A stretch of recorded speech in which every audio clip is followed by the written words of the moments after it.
तो कल हमने पढ़ा कि जेल की काल कोठरी कौन सी है, कैदी कौन है, लकीर क्या है और कारावास की सजा क्या है। लकीरें क्या हैं? लकीरें हमारे नकारात्मक विचार हैं जो हमारे को आगे बढ़ने नहीं देते, जो हमें आगे कुछ करने नहीं देते। 5 मिनट का समय लूंगी बस मैं आपका, 5 मिनट भी नहीं लूंगी, छोटा ही है। लकीरों का ज्ञान। लकीरें मतलब नेगेटिव विचार, उनका ज्ञान कि वो कैसे बनती हैं। ठीक है। बुरा मत बोलो, बुरा मत सोचो और बुरा मत करो। हमें बचपन से हर हाल में बुराई से बचने की सीखें दी जाती हैं। हर धर्म में बताया जाता है जैसी करनी वैसी भरनी। बुराई से बचो, नेकी करो, क्योंकि बुरे का परिणाम बुरा ही आता है और अच्छे कर्मों का परिणाम अच्छा ही आता है। बचपन में सीखी बातों को बड़े होने के साथ साथ दुनिया का चाल चलन देखते हुए हमारे तार्किक मन नकार देता है। उसे लगता है हमें अपनी तरफ से कुछ बुरा करने की पहल नहीं करनी चाहिए। मगर यदि हमारे साथ कोई बुरा करे, हमें बुरा बोले, हमारा बुरा सोचे, तो हम ईंट का जवाब पत्थर से देना चाहिए। जैसे को तैसा देने में कोई बुराई नहीं है। असल में यह सत्य नहीं है, नकारात्मक क्रिया हो या प्रतिक्रिया, लकीरें बनती ही हैं। हम लोग जो सोचते हैं जैसे को तैसा करना है, वो हमारे नेगेटिव विचार होते हैं, नेगेटिव हम लकीरें अपनी खींच रहे होते हैं कहीं ना कहीं। तो आइए जीवन में लकीरें कैसे खिंचती हैं, इसे कुछ उदाहरणों से जानें। मान लीजिए आप गाड़ी चला रहे हैं, आपके लिए भी है ये, और कोई करीब से आपको ओवरटेक करके आगे निकल गया। तब बदले में आप अनायास ही आपके मुंह से अपशब्द निकलते हैं। हालांकि ये छोटी सी घटना है, परंतु अनजाने में आपने उसे गाली देकर अपना गलत कर्म बना लिया, यानी एक लकीर खींच ली। अब यह लकीर आपको कहाँ तक ले जाएगी नहीं मालूम, पर आपने अपने शब्दों द्वारा लकीर खींच दी। वैसे ही किसी ने हमारे मन के विरुद्ध कोई काम किया, तो उसके लिए हम दो बुरे शब्दों का प्रयोग करते हैं, वह भी लकीर बनती है। ये मेरे लिए था। दूसरा उदाहरण, किसी ने आपको कुछ कहा जो आपको बिल्कुल अच्छा नहीं लगता, परंतु उम्र का लिहाज करके आपने सामने वाले को कुछ नहीं कहा, लेकिन मन ही मन अपने विचारों द्वारा बहुत कुछ कह डाला। आप सोचेंगे मैंने तो उसे व्यक्तिगत तौर पर कुछ नहीं कहा, परंतु अपने विचारों द्वारा उसे भला बुरा कहकर आपने लकीर बना दी। वैसे ही अगर हम किसी के दबाव में आकर दुखी होते हैं या किसी के गलत व्यवहार को अंदर ही अंदर दबा कर रखते हैं, बाहर कुछ नहीं कहते मगर अंदर ही अंदर आंसू बहाते हैं, अपनी किस्मत को कोसते हैं, तो वो भी लकीर बनती है। तो हमें कितनी चीजों को चेंज करने की जरूरत है।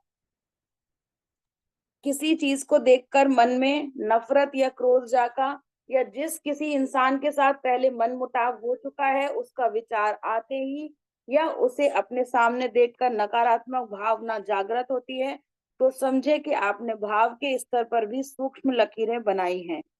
तो हमें किसी को देख करके भी ये सारी चीजें नहीं करनी है। मुझे लगता है अभी हम एकदम से तो नहीं कर पाएंगे ये सारी चीजें, क्योंकि अभी हम नए हैं इन सारी चीजों में, लेकिन हम धीरे धीरे इन चीजों पे जब काम करना स्टार्ट करेंगे, तो हम कहीं ना कहीं इस काम को भी कर पाएंगे। किसी पर हिंसा करना, यानी अपने बच्चों को, उम्र में छोटे भाई बहनों को थप्पड़ मारना या किसी को शारीरिक पीड़ा पहुंचाना भी लकीर बनाना है। किसी की आलोचना करना, पीठ पीछे बुराई करना, गाली देना, बिना सोचे समझे किसी पर व्यंग कसना, अपने शब्दों के बाणों से चोट पहुंचाना, अपमानित करना आदि भी खींची गई लकीरें हैं। किसी को मारना, कड़वे शब्द बोलना, गाली देना यानी लकीरें खींचना। यह बात समझ में आती है, लेकिन जाने अनजाने सामने वाले के अहंकार को ठेस पहुंचाना, उसका मन दुखाना भी लकीर ही है।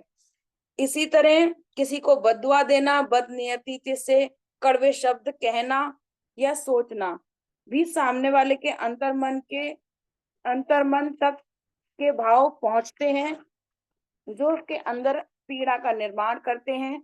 हालांकि यह सूक्ष्म स्तर होता है, फिर भी यह लकीर का निर्माण करता है। लकीर सिर्फ दूसरों के साथ बनती है ऐसा नहीं है, हम अपने साथ भी लकीरें बनाते हैं। जैसे कि खुद को अस्वीकार करना, स्वयं की आलोचना करना, स्वयं का अनादर करना, किसी घटना, समस्या या किसी के बारे में नकारात्मक सोचना भी लकीर बनाती है। इंसान जब अपनी जिम्मेदारियां ठीक से नहीं निभाता जैसे एक विद्यार्थी जब पढ़ाई करने का समय बेकार के कामों में लगाता है तो वह भी लकीरें बनती हैं। करने या योग्य कर्म ना करने से भी लकीरें बनती हैं, अब जिसका परिणाम असफलता के रूप में सामने आता है। जब हम अपने स्वास्थ्य का ध्यान नहीं रखते तो भी लकीरें बनती है, जिसका लगान हमें बीमारी के रूप में भरना पड़ता है। ये सभी सूक्ष्म लकीरें हैं जो जल्दी पकड़ में नहीं आती हैं। लकीरों का प्रभाव इंसान पर इतना ज्यादा होता है कि वह अपना आत्मबल खोकर उन्हीं के अधीन होकर नई लकीरें बनाता रहता है। न चाहते हुए भी वह उन लोगों के साथ गलत व्यवहार कर बैठता है जिससे लोग दुखी हो जाते हैं। उसके मन में नफरत और कड़वाहट भर जाती है। यदि हम अपने जीवन पर गौर करें तो जानेंगे सुबह से लेकर रात तक जो भी हम कर्म कर रहे हैं असल में वे कर्म ना होकर लकीरें बना रहे हैं। अंततः देखें कि जीवन में कहाँ कहाँ निराशा और दुख दिखाई देते हैं, किन किन रिश्तों में परेशानियां झेलनी पड़ती हैं, क्यों हर बार पैसों से जुड़ी दिक्कतों का सामना करना पड़ता है, ऑफिस में हमारा ही प्रमोशन क्यों रुका रहता है, सारी कठिनाइयां और सारी समस्या हमारे दरवाजे पर ही क्यों दस्तक देती हैं, हमारे साथ ही हर बार ऐसा क्यों होता है। इन सारे सवालों का जवाब सिर्फ एक ही है, वो है नकारात्मक सोच यानी कि लकीरें। आपको ये सब पढ़कर परेशान होने या घबराने की आवश्यकता नहीं है कि अरे बाप रे इतनी सारी लकीरें, अब हम क्या करें और इनसे कैसे बचें। आपको डरने का नहीं, बस इनके प्रति होश जगाने और अपने अंदर सजगता लाने की आवश्यकता है। एक बार जब आप ये समझ जाएंगे कि लकीरें कैसे बनती हैं तो उनका परिणाम क्या आ सकता है और उससे निपटना आसान हो जाएगा। फिर आप उनमें से फिर आप उन 10% कैदियों की तरह बनेंगे जो घटनाओं में नकारात्मक होते हुए भी आजाद जीवन जी रहे थे। तो आगे का हम कल पढ़ेंगे और इस वाली रिकॉर्डिंग को